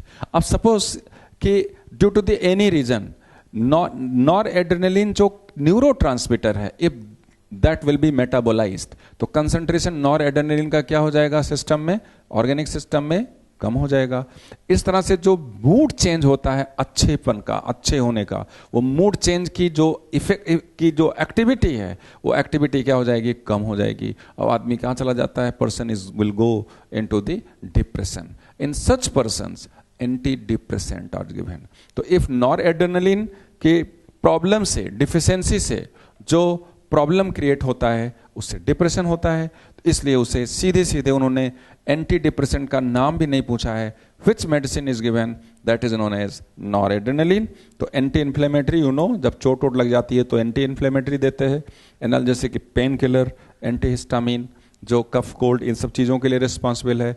तो noradrenaline से जो deficiency होती है, जो problem होती है, उस सिचुएशन में doctors generally give anti depressant drug. तो correct example, correct answer of 15th is 4th, anti depressant. Now देखें, यहां पे एक नया क्वेश्चन है हमारे पास में। This is based on D and F block elements. ठीक है, देखिए क्या पूछा गया है। आपको लेंथेनॉइड्स सीरीज का एक मेंबर दिया हुआ है गैडोलिनियम, एंड उसके एक आयन की इलेक्ट्रॉनिक कॉन्फ़िगरेशन बतानी है, एंड देन उसका स्पिन मैग्नेटिक मोमेंट भी डिटरमाइन करना है। How can that be done, एक बार देखते हैं। जस्ट देखिए, पहली चीज तो एटॉमिक नंबर दिया हुआ है गैडोलिनियम का। On the basis of that हम उसकी इलेक्ट्रॉनिक कॉन्फ़िगरेशन लिख सकते हैं। देन हम उसके अंदर से 3 इलेक्ट्रॉन रिमूव कर देंगे ताकि हम आयन की इलेक्ट्रॉनिक कॉन्फ़िगरेशन करेक्टली लिख पाए। ठीक है, तो जस्ट देखिए एक बार। सबसे पहले मैं बोल रहा हूं गैडोलिनियम जो अपने पास में एलिमेंट है, एटॉमिक नंबर इन्होंने उसका 64 दिया हुआ है। On the basis of that अगर हम उसकी इलेक्ट्रॉनिक कॉन्फ़िगरेशन लिखें, then that comes out to be xenon, then 6s2, then we will have electrons filled in 5d 1 and then 4f7। आप में से कई लोगों को ध्यान होगा जेनॉन के अंदर 54 इलेक्ट्रॉन्स हो जाएंगे। 54 के बाद हमको 10 और इलेक्ट्रॉन्स भरने to reach this atomic number, वो हमने काम कर दिया है। तो इस तरीके की इलेक्ट्रॉनिक कॉन्फ़िगरेशन आ जाएगी। ओके, नाउ देखिए, मेरे को एटम के बारे में नहीं कमेंट करना है, मेरे को इसका आयन बनाना है। तो बेसिकली मैं इसका आयन फॉर्म कर देता हूं। What is that going to be? अगर गैडोलिनियम 3+ हमको बनाना है तो आपको ये पता चलना चाहिए what is going to happen. हमें 3 इलेक्ट्रॉन्स लूज करवाने। अब ध्यान रखें, एटम इलेक्ट्रॉन सबसे पहले कहां से लूज होते हैं? आउटर मोस्ट शेल में से लूज होते हैं। तो आपको समझ में आना चाहिए, अगर मेरे को 3 इलेक्ट्रॉन लूज करवाने हैं तो वो 3 इलेक्ट्रॉन कौन से होंगे? वो 3 इलेक्ट्रॉन्स ये होंगे। देखिए, आउटर मोस्ट शेल कौन सा है? 6th shell. Then penultimate shell कौन सा है? 5th shell. इसीलिए सबसे पहले इलेक्ट्रॉन्स यहीं से ही रिमूव होकर आएंगे। 3 इलेक्ट्रॉन्स रिमूव करने, तो देखिए 2 इलेक्ट्रॉन्स यहां से रिमूव हो गए, 1 इलेक्ट्रॉन यहां से रिमूव हो गया। तो बेसिकली अगर आप गैडोलिनियम 3+ की इलेक्ट्रॉनिक कॉन्फ़िगरेशन देखेंगे तो वो कैसी आ जाएगी? कैन आई सिंपली से xenon तो एज इट इज रहा, इन दोनों ऑर्बिटल्स के इलेक्ट्रॉन्स निकल गए, तो हम बोल सकते हैं what we are left with is 4f7 वाली कॉन्फ़िगरेशन हमारे पास बच जाएगी। This is going to be the correct electronic configuration किसकी? गैडोलिनियम 3+ की। अब उन्होंने एक बात और पूछी है इसी क्वेश्चन में। They are asking us to determine the spin magnetic moment value of this ion. अब देखिए एक बार, स्पिन मैग्नेटिक मोमेंट का जो सिंबल होता है we know that is mu. Mu किस रिलेशन से दिया हुआ होता है? n × n+2 Bohr magneton. हम जानते हैं what does n represents? n represents basically the number of unpaired electrons. जो अनपेयर्ड इलेक्ट्रॉन्स का नंबर होगा वो n के बराबर होगा। अब अगर आप इस इलेक्ट्रॉनिक कॉन्फ़िगरेशन को देखें तो आपको दिख रहा होगा ये F7 में जो 7 इलेक्ट्रॉन है ये कैसे रहेंगे? अनपेयर्ड रहेंगे। सो बेसिकली अगर मैं इस इलेक्ट्रॉनिक कॉन्फ़िगरेशन की बात करूं तो what you can see that the n value is going to come out 7। अब बताइए, अगर n की वैल्यू 7 निकल कर आ रही है तो हम क्या कर सकते हैं? हम म्यू की वैल्यू कॉरस्पॉन्डिंगली डिटरमाइन कर सकते हैं। What is going to be the value? 7 × 7+2 के बराबर वैल्यू आ जाएगी। When you calculate then this value approximately comes out to be 7.9 Bohr magneton. So this is going to be the spin magnetic moment. Okay, so on the basis of that आप क्या कर सकते हैं? आप सही electronic configuration और सही magnetic moment के हिसाब से करेक्ट ऑप्शन को चुन सकते हैं। This can easily be chosen from here. Okay बेटा, नेक्स्ट जो ऑर्गेनिक का पार्ट है दैट इज क्वेश्चन नंबर 17। और क्वेश्चन नंबर 17 इटसेल्फ इसमें केमिस्ट्री इन्वॉल्व नहीं है, और इसमें इन्वॉल्व है इन्वायरमेंटल केमिस्ट्री। पोल्यूशन से रिलेटेड ये क्वेश्चन है। आप बच्चों को 11th में एक टॉपिक है क्या? Environmental chemistry, correct? तो condition that indicates a polluted environment, pollution से रिलेटेड है। फर्स्ट ऑप्शन है, इसमें 4 ऑप्शंस, ऑब्वियसली 4 ऑप्शंस हैं, उसमें से देखें कौन सा अप्रोप्रिएट आंसर जाता है। तो बीओडी वैल्यू ऑफ 5 ppm। तो बायोलॉजिकल ऑक्सीजन डिमांड है क्या? बायोलॉजिकल ऑक्सीजन डिमांड एनसीईआरटी के पेज नंबर 415 पर स्पेसिफिक लिखा हुआ है कि बॉड की वैल्यू नॉर्मल लाइफ के लिए 5 या उससे कम होती है। तो उन्होंने सीधे सीधे दिया है बॉड वैल्यू ऑफ 5 ppm। तो this is the correct answer, this is the correct. ये बॉड, जो बॉड की वैल्यू है वो 5 ppm एनसीईआरटी, और ये पेज नंबर 415 पर दिया हुआ है। आप चेक करना, डेटा है, आपको रिटेन करना पड़ेगा। Second, eutrophication, leave it. Eutrophication क्या होता है? ये भी एनसीईआरटी की 5 पेज पर दिया है। थर्ड ऑप्शन है that is 0.03% of CO2 in the atmosphere. तो इट्स डेटा कि 0.03% जो CO2 में एटमॉस्फेयर है, जो एटमॉस्फेयर में CO2 है, और दैट इज नॉर्मल वैल्यू, तो this is again correct. And other one is, fourth is pH of rain water. pH of rain water, तो रेन वाटर क्या होता है? When there is a rain in the atmosphere, CO2 is present, CO2 and water will combine and it will give carbonic acid, और carbonic acid से जो H+ ion concentration मिलता है, that is responsible for क्या कहते हैं, acids। तो जो नॉर्मल pH होता है रेन वाटर का वो 5.6 होता है, 5.6। अगर 5.6 की रेंज से, pH से कम pH हो जाए रेन वाटर का, तो उसे एसिड रेन बोलते हैं। और कम कैसे होता है कि एटमॉस्फेयर में अगर बहुत सारे गैसेस पहुंच जाएं, SO2 पहुंच जाए, तो SO2 वाटर से मिलकर के सल्फ्यूरस एसिड बना देगा, SO3 सल्फ्यूरिक एसिड बना देगा और एसिड रेन हो जाएगा, क्योंकि pH जो होगा लेस देन 5.6 हो जाएगा। तो आपके पास फर्स्ट बॉड की वैल्यू, रिटेंशन मतलब आपको ये डेटा है, आपको याद रखना है, pH के बारे में हो गया, एटमॉस्फेयर के बारे में हो गया। तो सेकेंड ऑप्शन इज यूट्रोफिकेशन। तो eutrophication is the correct option. Eutrophication, क्योंकि फर्स्ट सेकंड अगर देखा जाए, फर्स्ट थर्ड और फोर्थ ऑप्शन करेक्ट है, तो एक ही ऑप्शन बचा, दैट इज यूट्रोफिकेशन।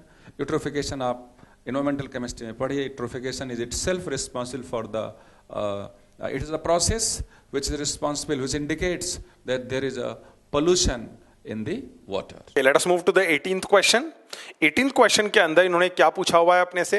इन्होंने बोला हुआ है सिक्स्थ पीरियड जो होगा उसके अंदर जो ऑर्बिटल्स फिल होकर आएंगे वो कौन कौन से होंगे, वो अपने को बताना है। ओके, तो आपको पता है हम लोगों ने एक रूल पढ़ा हुआ है, that is n+l rule.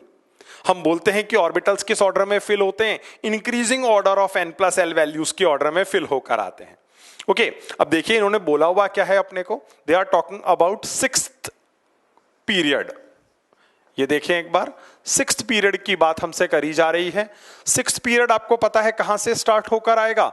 6s वाले ऑर्बिटल से स्टार्ट होकर आएगा। ओके, तो 6s वाले देखिए, बेसिकली अपने को पता है पीरियड के अंदर सबसे पहले जो एलिमेंट्स होते हैं वो s ब्लॉक के होते हैं, लास्ट जो एलिमेंट्स होते हैं वो p ब्लॉक के होते हैं, उन्हीं के बीच में d या f ब्लॉक के एलिमेंट्स आ जाते हैं। अगर ऐसी सिचुएशन है तो बताइए यहां पे मैं क्या बोल सकता हूं, सबसे पहले जो ऑर्बिटल भरेगा वो कौन सा होगा? 6s ऑर्बिटल होगा। अगर मैं यहां पे n+l की वैल्यू की बात करूं, then what is going to be the value? 6 + 0। ठीक है, देन देखिए इसके बाद कौन सा वाला ऑर्बिटल आने वाला है, तो आपको समझ में आना चाहिए। इसके बाद जो ऑर्बिटल हम लोग फिल करेंगे that should B 4f orbital. आपको पता है 4d तक इससे ऊपर भर चुका है, 4f वाला ऑर्बिटल अब फिल होकर आएगा। अगर आप यहां पे n+l रूल अप्लाई करें तो देखें एक बार, यहां जो अपने पास वैल्यू है this is 4 and the next value is going to be 3। देखिए 6 वैल्यू आई थी, 6 के बाद अगली वैल्यू कौन सी आ रही है? 7 वैल्यू आ रही है, n+l की वैल्यू बढ़ रही है, इसका मतलब ये ऑर्बिटल नेक्स्ट टू फिल होएगा। ओके, अगला ऑर्बिटल जो इसके बाद हम भरेंगे that is going to be 5d। यहां देखिए अपने पास में the sum is going to come out as 5 + 2। अब देखिए आपको दिख रहा होगा यहां पे वैल्यू 7 आ रही है, यहां पे वैल्यू 7 आ रही है, लेकिन we also know this case कि अगर दो ऑर्बिटल्स की n+l वैल्यू सेम आ जाती है तो जिसकी n वैल्यू लोअर होती है उसमें इलेक्ट्रॉन पहले भरे जाते हैं। अगर ऐसा है तो बताइए इन दोनों में से किसकी n वैल्यू लोअर है? पहले वाली वैल्यू n वैल्यू है, यहां लोअर है, इसीलिए हमने इस ऑर्बिटल को क्या किया है? पहले भरा है। Okay, so basically I can से 6s ये रहा, 4f ये रहा, 5d ये रहा। देन अगला वाला जो ऑर्बिटल होगा आपको पता है that is going to be again the end of the period. End of the period हम किससे करते हैं? p ऑर्बिटल से करते हैं, तो हम बोलेंगे आखिरी ऑर्बिटल जो भरेगा वो कौन सा होगा? 6p वाला ऑर्बिटल होगा। और अगर हम यहां पे n+l वैल्यू देखें तो ये भी 6 + 1 7 के बराबर ही आ रही है। गौर से देखिए इन तीनों केस में n+l की वैल्यू सेम आ रही है, लेकिन जिसकी n वैल्यू कम उसके अंदर इलेक्ट्रॉन्स पहले भरे जाएंगे, तो पहले 4f में, देन 5d में, देन 6p वाले ऑर्बिटल्स भरे जाएंगे। ठीक है, basically this is going to be the orbital filling order. Orbitals filling order, ये हमारा ऑर्बिटल्स का फिलिंग ऑर्डर निकल कर आ जाएगा। ठीक है, यहां से आप देख सकते हैं सही ऑप्शन चूज किया जा सकता है आराम से। हम अकॉर्डिंग टू पीरियोडिक टेबल इस चीज के ऊपर इजीली कमेंट कर सकते हैं। And you can see fourth option comes out to be the correct option here. अगर इस सवाल के अंदर आप देखेंगे तो कौन सा ऑप्शन सही निकल कर आ रहा है हमारे पास में? फोर्थ ऑप्शन सही निकल कर आ जाएगा। This is going to be the correct answer. Okay, पहले 6s, then 4f, then 5d, सबसे आखिरी में 6p वाला ऑर्बिटल भरेगा, क्योंकि हमें कौन से पीरियड की बात बोली गई है? 6th पीरियड के बारे में बात बोली गई है। ठीक है, you should be clear with this thing. Okay, let us move to question number 19। Question chemical bonding chapter से है। एक बार देखिए, आपको ही बोला हुआ है हाइड्रोजन मॉलिक्यूल H2 मॉलिक्यूल में इंटरन्यूक्लियर डिस्टेंस और पोटेंशियल एनर्जी का ग्राफिकल वेरिएशन कैसा निकल कर आएगा, ये वाली बात हमसे पूछी गई है। ठीक है, अब देखते हैं। बेसिकली एक बार मैं आपको समझाता हूं किस तरीके से हम इस ग्राफिकल वेरिएशन को एनालाइज कर सकते हैं। Just see this, talking about question number 19। ये देखते हैं ग्राफ के थ्रू। इस एक्सेस के ऊपर मैंने क्या प्लॉट कर दिया? पोटेंशियल एनर्जी प्लॉट कर दी है। यहां हमने क्या प्लॉट किया हुआ है? लेट अस अज्यूम यहां पे हमने इंटरन्यूक्लियर डिस्टेंस प्लॉट करी हुई है। This is internuclear distance being plotted here. ठीक है, अब एक बार देखिए, जब दोनों एटम्स आपस में इनफाइनाइट सेपरेशन पे होंगे तो हम बोल सकते हैं दोनों के बीच में कोई इंटरैक्शंस नहीं होंगे। As a result we can expect the potential energy to be almost zero initially. ठीक है, तो हम मान सकते हैं कि सपोज, देखिए यहां पे उन्होंने कोई लेबलिंग नहीं करी हुई है, लेकिन वी कैन इमेजिन कि मान लीजिए यहां पे वैल्यू क्या है? 0। तो मैं बोल रहा हूं जब दोनों के बीच में बहुत बड़ा सेपरेशन है तो हम बोल सकते हैं पोटेंशियल एनर्जी ऑलमोस्ट किस लेवल पे रही होगी? इस 0 लेवल पे रही होगी। ठीक है, जैसे जैसे वो पास आते जाएंगे क्या होता जाएगा? एक का न्यूक्लियस दूसरे के इलेक्ट्रॉन क्लाउड को अट्रैक्ट करेगा, दूसरे का न्यूक्लियस पहले के इलेक्ट्रॉन क्लाउड को अट्रैक्ट करेगा। इन अट्रैक्शंस के कारण पोटेंशियल एनर्जी नेगेटिव होने लगेगी। तो बेसिकली हम बोल सकते हैं जैसे जैसे वो पास आते जा रहे हैं पोटेंशियल एनर्जी क्या होती जा रही है? 0 से नीचे, मतलब नेगेटिव होती जा रही है। ठीक है, एक पर्टिकुलर पॉइंट तक नेगेटिव होगी। उसके बाद हम देखते हैं क्या हो जाता है? बॉन्ड फॉर्मेशन हो जाता है। एंड अगर हम फर्दर और डिक्रीज करें डिस्टेंस या सेपरेशन तो हम क्या देखते हैं? एक का न्यूक्लियस दूसरे के न्यूक्लियस को रिपेल करता है, ऐसे ही एक का इलेक्ट्रॉन क्लाउड दूसरे के इलेक्ट्रॉन क्लाउड को रिपेल करता है। और इन रिपल्जन्स के कारण क्या होएगा? हम देखेंगे पोटेंशियल एनर्जी पॉजिटिव होने लगेगी, फिर से बढ़ने लग जाएगी। This is going to be the variation.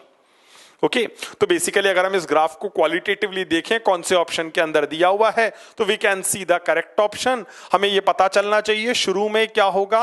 Value में गिरावट देखी जाएगी। एक पर्टिकुलर पॉइंट के बाद हम देखेंगे वैल्यू क्या होगी, और डिस्टेंस कम करने पे इंक्रीज होती हुई देखी जाएगी। जैसा कि आप देख सकते हैं एक ही ऑप्शन ऐसा दिया हुआ है जिसके अंदर इस टाइप का वेरिएशन है। That is going to be your correct answer. So basically अगर हम H2 मॉलिक्यूल की बात करें तो इंटरन्यूक्लियर डिस्टेंस के साथ पोटेंशियल एनर्जी का जो ग्राफिकल वेरिएशन है वो इस तरीके का वेरिएशन निकल कर आ जाता है। और हम ऐसा भी बोल सकते हैं कि इस पॉइंट पे पोटेंशियल एनर्जी मिनिमम हो जाएगी। और पोटेंशियल एनर्जी मिनिमम का मतलब यहीं पे ही क्या होएगा? बॉन्ड फॉर्मेशन होकर आ रहा होगा। At this point I can assume a bond being formed between the two hydrogen atoms. The single bond being formed will be at this point. Okay? तो आप यहां से आराम से करेक्ट ऑप्शन चूज कर सकते हैं एज पर the nature of the graph. Okay, moving to question number 20। एक बार देखें, सॉलिड स्टेट का एक क्वेश्चन दिया हुआ है यहां पे।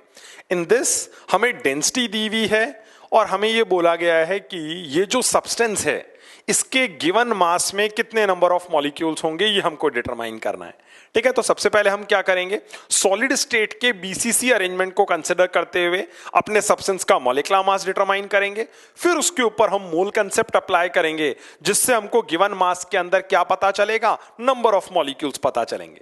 How can that be done? एक बार देखते हैं। Just see question number 20 is what I am talking about. सबसे पहले मैं डेंसिटी का फॉर्मूला अप्लाई करूंगा। एक the density formula you must be knowing, Z into molecular mass over A cube into Na. This is the relation that we apply in solid state. अब देखिए आपको density कितनी दी हुई है? 6.17 के बराबर दे रखी है। बीसीसी स्ट्रक्चर है, Z की वैल्यू 2 हो जाएगी। मॉलिक्यूलर मास जो है ये हमको डिटरमाइन करना है। तो basically let us assume it as m over नीचे कितना आ जाएगा? इन्होंने जो एज लेंथ दी हुई है वो दी हुई है 300 पिकोमीटर्स, ठीक है। पर आप देखें डेंसिटी तो ग्राम पर सेंटीमीटर क्यूब में है, तो मेरे को इस एज लेंथ को सेंटीमीटर में कन्वर्ट करना पड़ेगा। If I convert it into centimetre then the value comes out to be 3 into 10⁻⁸ the whole cube. This is a in centimeter whole cube into Na. Na is going to be 6 into 10⁻23 approximately. अगर हम यहां से molecular mass का determination करें then the molecular mass value comes out to be, देखते हैं substance का जो मॉलिक्यूलर मास निकल कर आ जाता है that comes out to be 50 gram per mole. This comes out to be your molecular mass of your substance. अब मॉलिक्यूलर मास नहीं डिटरमाइन करना है, बेसिकली हमसे ये बोला गया है 200 ग्राम में इस सब्सटेंस के कितने मॉलिक्यूल्स होंगे। Okay, so how can that be done, एक बार देखते हैं। Just see this, number of molecules in 200 gram substance, ये कितने होंगे। तो बेसिकली अपने को क्या कर लेना चाहिए, पहले अपने सब्सटेंस के मोल निकाल लेने चाहिए, और मोल निकालने के बाद हम उसको एवोगाड्रोस नंबर से मल्टीप्लाई कर देंगे तो हमारे पास क्या आ जाएगा, मॉलिक्यूल्स का नंबर निकल कर आ जाएगा। Now if this is to be done तो आप देख सकते हैं यहां पे हम क्या बोल पाएंगे, 200 is the mass over molecular mass अगर हमने कर दिया तो ये हमारे पास क्या निकल कर आ गए, मोल्स ऑफ द सब्सटेंस निकल कर आ गए। और हमें क्या डिटरमाइन करना है, नंबर ऑफ मॉलिक्यूल्स।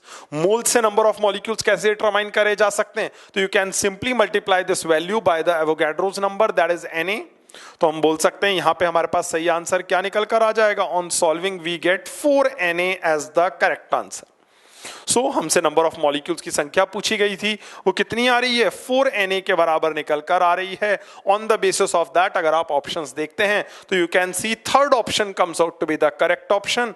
ये देख लेते हैं एक बार, यहां से हम बोल रहे हैं कौन सा ऑप्शन सही आ जाएगा हमारे पास में, थर्ड ऑप्शन सही निकल कर आ जाएगा बेसिकली इस क्वेश्चन में। Okay, so this is going to be your correct option, third. Let us see question number 21। ये क्वेश्चन इलेक्ट्रोकेमिस्ट्री चैप्टर के ऊपर बेस्ड है। आपको डेल्टा जी नॉट की वैल्यू दी हुई है, नंबर ऑफ इलेक्ट्रॉन्स इन्वॉल्व दिए हुए हैं, और हमसे कॉरस्पॉन्डिंग ई नॉट की वैल्यू कैलकुलेट करने को बोली है। How can that be done, एक बार देखते हैं। Just see I am talking about question number 21। You know a relation between delta G naught and E naught. What is that relation, delta G naught is equal to -NF E naught. अब देखिए सारी values अपन ऐसा unit के अंदर put कर देते हैं। आपको डेल्टा जी नॉट की वैल्यू दी हुई है 17.37, but that is in kilo joule per mole. So I need to multiply it by 1000 to convert it into joules. That is equal to minus how many electrons are involve. आप देखें question के अंदर दिया हुआ है number of electrons involve are 3। अगर ऐसा है तो मैं बोल देता हूं 3 इलेक्ट्रॉन्स इन्वॉल्व है। F फेरेडेज कांस्टेंट है, क्वेश्चन में वैल्यू दी हुई है that is 96500 into E not. यहां से हम चाहे तो हमारे पास ई नॉट की वैल्यू निकल कर आ जाएगी। What is the value of E naught coming out to be, when you solve it you get the answer as -0.06 volts. अब उन्होंने आंसर को क्या बोला हुआ है, 10⁻² वोल्ट की टर्म में एक्सप्रेस करने को बोला हुआ है। सो if this is the situation तो हम यहां से क्या कैलकुलेट कर सकते हैं, एक बार देखें। If you will calculate this value then it will come out to be like, हम बोल सकते हैं नेगेटिव वैल्यू है तो मैं बोल रहा हूं -6 इंटू 10⁻⁻² वोल्ट्स के बराबर वैल्यू निकल कर आ जाएगी। एग्जामिनर ने क्या बोला हुआ है, you need to represent this in fill in the blanks, and इसकी टर्म में आपको वैल्यू को बताना है। तो बेसिकली बताइए न्यूमेरिकल आंसर क्या निकल कर आ जाएगा। अगर हम इसकी टर्म में आंसर को बताते हैं तो -6 is going to be the correct numerical value. So हमको इस क्वेश्चन के अंदर न्यूमेरिकल टाइप आंसर देना है। So I can say what is going to be the numerical value, I can simply say that -6 comes out to be the correct answer. This is going to be the correct numerical value. Let us move to question number 22. एक बार देखें, मूल concept का एक question दिया हुआ है। आपको दो कंबस्टन रिएक्शंस दिए हुए हैं और आपको ये बताना है कि गिवन अमाउंट ऑफ हाइड्रोकार्बन्स के लिए कितना अमाउंट ऑफ O2 रिक्वायर्ड होएगा उनका कंप्लीट कंबस्टन करवाने के लिए। ओके, तो हम क्या करेंगे, सबसे पहले हम दोनों हाइड्रोकार्बन्स के कॉरस्पॉन्डिंग कंबस्टन रिएक्शंस लिखेंगे, रिएक्शंस को बैलेंस करेंगे, देन उनके ऊपर स्टोइचियोमेट्री अप्लाई करके we will calculate the required amount of O2। How can that be done, एक बार देखते हैं। जस्ट सी, सबसे पहले अपने को जो मॉलिक्यूल दिया हुआ है दैट इज प्रोपेन। प्रोपेन का जो मॉलिक्यूल है हम उसका कंबस्टन करवा रहे हैं। जस्ट सी, क्वेश्चन नंबर 22 की बात कर रहे हैं। सबसे पहले देखिए propane, we know the formula that is C3H8। मैं इसका कंबस्टन करवाऊंगा, O2 के साथ बेसिकली ये रिएक्ट करेगी, क्या बनकर आ जाएगा? अगर हम प्रोडक्ट देखें that is going to be 3CO2, साथ में अपने पास बनकर आ जाएगा, अगर हम बैलेंस कर दें 4H2O is going to be one of the product. ये देखिए रिएक्शन बैलेंस होकर आ गया है, ऑक्सीजन हमको बैलेंस करनी है। अब यहां आप देख सकते हैं ऑक्सीजन कितना आ जाएगा, 5 मोल के बराबर आ जाएगा। That is going to be the balanced equation. Okay, अब हमें क्वेश्चन में क्या बोला हुआ है? हमसे बोला हुआ है कि आप क्या कर लें, इसके 1 मोल ले लें। प्रोपेन के कितने मोल लेने के लिए बोला हुआ है? 1 मोल लेने के लिए बोला हुआ है। तो आप देखें कॉरस्पॉन्डिंगली अगर हम यूनिटरी मेथड से कैलकुलेट करें कि इसके 1 मोल के लिए इसके 5 मोल चाहिए होते हैं, तो गिवन 1 मोल के लिए भी ऑक्सीजन के कितने मोल रिक्वायर्ड होंगे? 5 मोल्स रिक्वायर्ड रहेंगे। Okay, so basically these are the number of moles of O2 required for the first combustion. No, अब सेकंड वाला कंबस्टन देखते हैं। सेकंड कंबस्टन में उन्होंने हमको क्या दिया हुआ है? They are giving us butane. ये देखें एक बार, ब्यूटेन जो अपने को दिया हुआ है C4H10, मैं इसका कंबस्टन रिएक्शन करवाता हूं अब, और इसके कंबस्टन रिएक्शन के बाद हमारे पास क्या होकर आएगा? देखें एक बार, जो प्रोडक्ट अपने पास बनकर आएंगे that is going to be 4 moles of CO2। देखिए कार्बन बैलेंस होकर आ गया है, साथ में हमारे पास जो बनकर आ रहा है that is coming out to be 5 moles of H2O। देखिए ये रिएक्शन भी अपन ने क्या कर दिया है? बैलेंस कर दिया है। अब ऑक्सीजन को देखते हैं एक बार। ऑक्सीजन अगर आप देखेंगे 8 और 5 13, मतलब यहां पे हम बोल सकते हैं it is going to be 13/2O2। Fractional balancing से आपको कोई दिक्कत नहीं होनी चाहिए, हम खाली अमाउंट को रिलेट करने के लिए इसका यूज करेंगे। ओके, नाउ जस्ट सी, यहां पे आपको ब्यूटेन के 2 मोल दिए हुए हैं। देखते हैं एक बार उसके लिए O2 कितनी चाहिए होगी। रिएक्शन को देखें एक बार, are you able to get it कि 1 मोल के लिए 6.5 मोल O2 रिक्वायर्ड है। तो बताइए 2 मोल के लिए क्या रिक्वायरमेंट होगी? कैन आई से 6.5 into 2? That is going to be how many moles will be required? 13 moles will be required. तो बेसिकली हम बोल सकते हैं पहले कंबस्टन के लिए O2 के 5 मोल्स रिक्वायर्ड हैं, दूसरे कंबस्टन के लिए O2 के 13 मोल्स रिक्वायर्ड हैं। Now if this is the case तो हम बोल सकते हैं यहां पे what is going to be the total moles of O2 required? Total moles of O2 required कितने के बराबर निकल कर आ जाएंगे? You can determine the value as 5 + 13 = 18 moles. ये वाली वैल्यू अपने पास ऑब्टेन होकर आ जाएगी। Okay, so basically how many moles of O2 are required for combustion? 18 moles are required. यही न्यूमेरिकल वैल्यू अपना आंसर हो जाएगी। 18 is going to be the correct answer. Okay, okay, now moving to question number 23।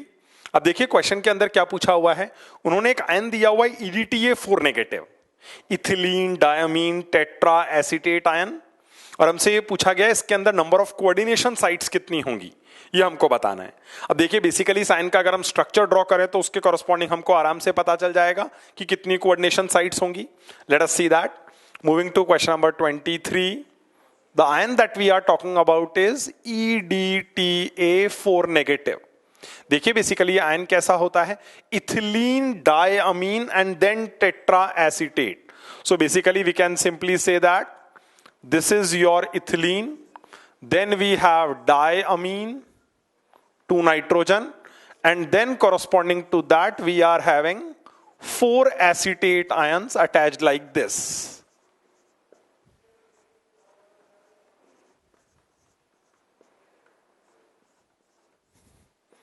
Sorry, CH2COO negative. This is your ion ethylene diamine tetraacetate ion.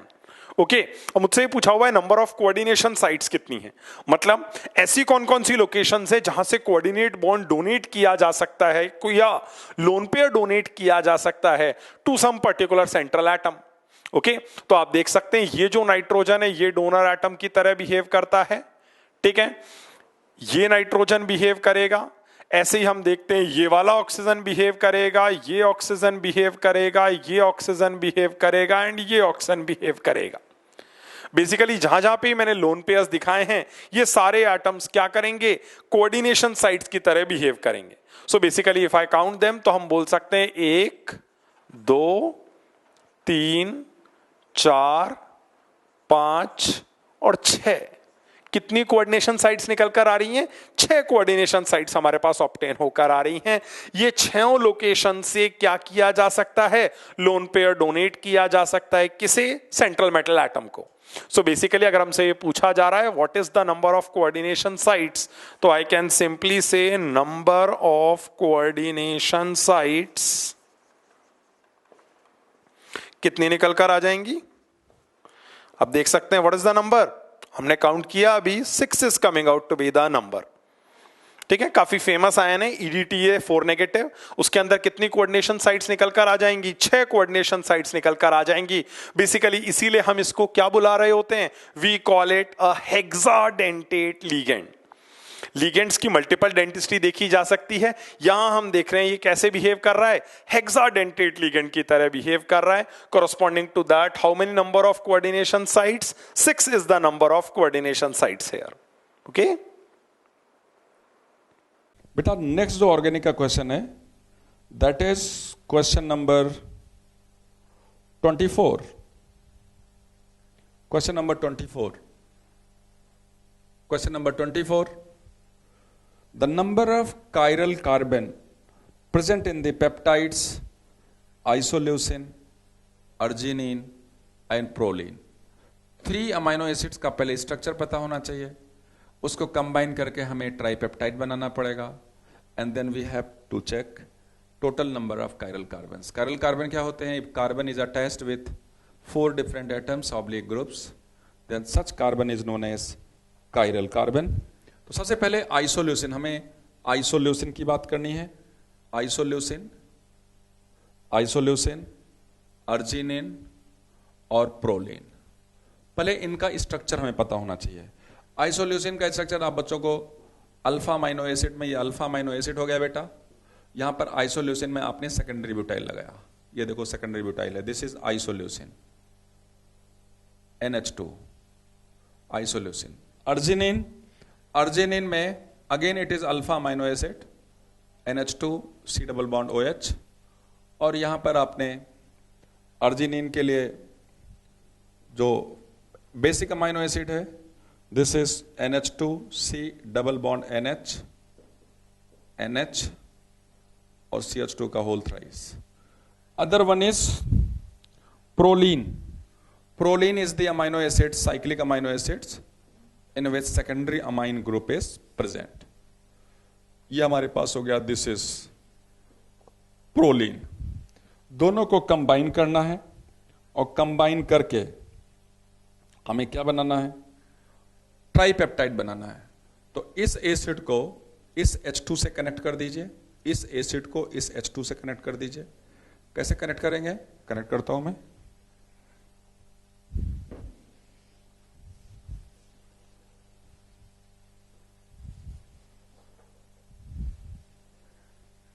सबसे पहले isoleucine लेते हैं बच्चों। तो आइसोल्यूसिन में NH को इस साइड में डाला, ये जो सेकेंडरी ब्यूटाइल का ग्रुप था इसको इधर अटैच किया, इसका एसिड, और अर्जिनिन का क्या ले ले? NH2 ले ले। अर्जिलिन का NH2, ये देखो NH2 CH C double bond OH, और यहां पर अर्जिनिन का ग्रुप CH2 का whole thrice NH C double bond NH2, this is arginine. और इस एसिड से नेक्स्ट एमाइड का बॉन्ड बनाने के लिए हमें लेना पड़ेगा proline. Proline cyclic amino acid, this is the proline, correct. Water का मॉलिक्यूल इस तरह से निकालें, वाटर का मॉलिक्यूल इस तरह से निकालें, ट्राइपेप्टाइड बन के तैयार हो गया। Now check the chiral carbon. एक chiral कार्बन तो आपको यहां मिल जाएगा क्योंकि यहां पर H लगा है, ये ग्रुप अलग हो गया। एक chiral कार्बन यहां हो गया, डबल chiral कार्बन हो गया बेटा। एक chiral कार्बन यहां दिखेगा 3 chiral कार्बन, और एक chiral कार्बन हमें यहां दिखेगा 4 chiral कार्बन। तो इस तरह से आप बच्चों को अगर नोटिस करें तो इसमें जो टोटल chiral कार्बन्स मिलेंगे वो 4 chiral कार्बन्स मिलेंगे। ये कार्बन इथाइल, मिथाइल, H, और ये ग्रुप अलग से, ये इस कार्बन पे लेफ्ट राइट ऊपर नीचे अलग से। सिमिलरली यहां पर ये chiral कार्बन है और एक chiral कार्बन ये है। तो टोटल chiral कार्बन इस ट्राइपेप्टाइड में जो आएगा वो कितना आएगा? 4 आएगा। तो इनफैक्ट अगर देखा जाए बच्चों तो ये क्वेश्चन टफ था क्योंकि इसमें दो चीज पता होना चाहिए। एक तो हमें इन तीनों अमाइनो एसिड का स्ट्रक्चर पता होना चाहिए, और दूसरी चीज हमें पता होनी चाहिए कि कायरल कार्बन क्या होते हैं after the formation of tripeptide. इस तरह से जो भी ऑर्गेनिक के पार्ट थे वो ऑर्गेनिक के क्वेश्चंस हम लोगों ने डिस्कस कर दिए। Thank you. चलिए moving to the last question. 25 question जो हमारे सामने हैं, देखते हैं एक बार। इसके अंदर इन्होंने सॉल्यूशंस और आयनिक इक्विलिब्रियम इन दोनों चैप्टर को मिक्स करके एक बढ़िया सा क्वेश्चन बनाया हुआ है। देखते हैं एक बार। देखिए सबसे पहले तो इन्होंने क्वेश्चन में हेनरीज लॉ अप्लाई करा है और आपको ये बोला हुआ है कि CO2 गैस को आपको पानी में सोल्यूबल करवाना है और कॉरस्पॉन्डिंगली जो सॉल्यूशन बनकर आएगा उसका आपको पीएच कैलकुलेशन करना है। ओके अब देखिए हमें यह पता है कि एक गैस की जो सोल्युबिलिटी होती है एक गिवन अमाउंट ऑफ लिक्विड के अंदर, ठीक है, that is actually proportional to its partial pressure. अगर ऐसा है तो हम यहां पे क्या कर सकते हैं, देखिए सबसे पहले तो मैं यहां पे ये रिलेशन अप्लाई करूंगा कि how is going to be this pressure going to affect the solubility. देखिए बेसिकली P1 बाय P2 की जो वैल्यू हमारे पास निकल कर आ जाएगी, that is going to be number of moles of CO2 dissolved in the first case over number of moles of CO2 dissolved in the second case. Basically pressure का ratio किसके ratio के बराबर हो जाएगा, गैस डिसॉल्व्ड के ratio के बराबर हो जाएगा। गैस डिसॉल्व्ड के जो मोल्स हैं वो इस सोल्युबिलिटी को रिप्रेजेंट करेंगे। ओके अब एक बार वैल्यूज पुट करते हैं। देखिए सबसे पहले हमको ये बोला हुआ है क्या 3 बार के कॉरस्पॉन्डिंग कितनी गैस सोल्यूबल होगी वो हम निकालेंगे, पर इन्होंने ये बोल रखा है 30 बार प्रेशर के कॉरस्पॉन्डिंग 44 ग्राम CO2 मतलब 1 मोल CO2 सोल्यूबल होकर आ रही है। Now if this is the case तो हम बोल सकते हैं, मान लीजिए यहां पे कितने मोल CO2 के डिसॉल्व हुए होंगे हमें नहीं पता, लेट अस डिटरमाइन दैट। लेकिन दूसरे केस में जरूर हमको पता है CO2 के कितने मोल डिसॉल्व हो रहे हैं, 1 मोल डिसॉल्व हो रहे हैं। अगर यहां से आप कैलकुलेट करेंगे तो हम बोल सकते हैं कि number of moles of CO2 dissolve कितना आ जाएगा, 0.1 के बराबर आ जाएगा। This comes out to be the value. उन्होंने क्या बोला हुआ है, उन्होंने क्वेश्चन के अंदर ये वाली बात बोली हुई है, इन 1 किलोग्राम वाटर। आपको ये भी समझ में आ रहा होगा अगर 1 किलोग्राम वाटर बोला हुआ है और डेंसिटी ऑफ द सॉल्यूशन आपको 1 के बराबर दी हुई है, तो आई कैन सिंपली से 1 kilogram water can be assumed like 1 litre water. So basically हम ये बोल सकते हैं कि CO2 का जब 0.1 मोल पानी में डिसॉल्व होएगा, 1 लीटर पानी में डिसॉल्व होएगा, तो आई कैन से कि जो एसिड बनकर आएगा H2CO3, ठीक है, CO2 will react with water to form this acid H2CO3 और उसकी कंसंट्रेशन हम क्या बोल सकते हैं, हम 0.1 m के बराबर बोल सकते हैं। Why? 0.1 mole in 1 litre would make the concentration 0.1 m। अब हमसे क्या पूछा गया है, हमसे यह पूछा गया है कि इस H2CO3 का हमें फर्स्ट आयोनाइजेशन कांस्टेंट दिया हुआ है and we are asked to determine कि इसके corresponding pH of the solution क्या निकल कर आएगी। ओके बेसिकली हम यहां पे ये अज्यूम करके चल रहे हैं कि सेकंड आयोनाइजेशन नेग्लिजिबल होकर आएगा, फर्स्ट आयोनाइजेशन के कॉरस्पॉन्डिंग हमको पीएच कैलकुलेशन करना है। If this is the concentration of the solution तो हम देखेंगे आयनिक इक्विलिब्रियम के हिसाब से पीएच कैलकुलेशन कैसे किया जा सकता है। You can calculate it using the relation half of pKa minus log C। This is the relation that we apply for pH calculation. ठीक है, pK1 में यहां पे ले रहा हूं क्योंकि हम खाली फर्स्ट आयोनाइजेशन को ही कंसिडर कर रहे हैं। Okay so just see how is going to be the value calculated. Half of pKa इन्होंने बोला हुआ है, if you calculate the value of pKa आपको जो डेटा दिया हुआ है that is going to be 7 minus log 4। This is going to be pKa minus log of 0.1 के बराबर वैल्यू आ जाएगी। देखते हैं एक बार वैल्यू क्या ऑब्टेन होकर आ जाती है। All log r to the base 10। यहां से देखें एक बार अपने पास जो रिजल्ट ऑब्टेन होकर आ जाएगा that is going to be 3.7। ठीक है, log 4 है, log 2 की वैल्यू आपको दी हुई है तो आप log 4 निकाल सकते हैं। जब आप रिजल्ट निकालेंगे तो वैल्यू कितनी आ जाएगी, 3.7 के बराबर आ जाएगी। Now they have asked you to report the value in a particular way that is in terms of 10⁻⁻1। So देखें एक बार, अगर मेरे को pH वैल्यू को अप्रोप्रिएट फॉर्म में लिखना है तो मैं किस तरीके से लिख सकता हूं, I will write this value as 37 into 10 raised to the power -1। So basically what is the numerical value coming out to be, अगर आप देखेंगे तो हम यहां से देख सकते हैं what is the numerical value, 37 is the numerical value that is coming out from here. So for this question we can say what is going to be the correct numerical value. I can say that numerical value equal to 37 is going to be the correct answer in this case.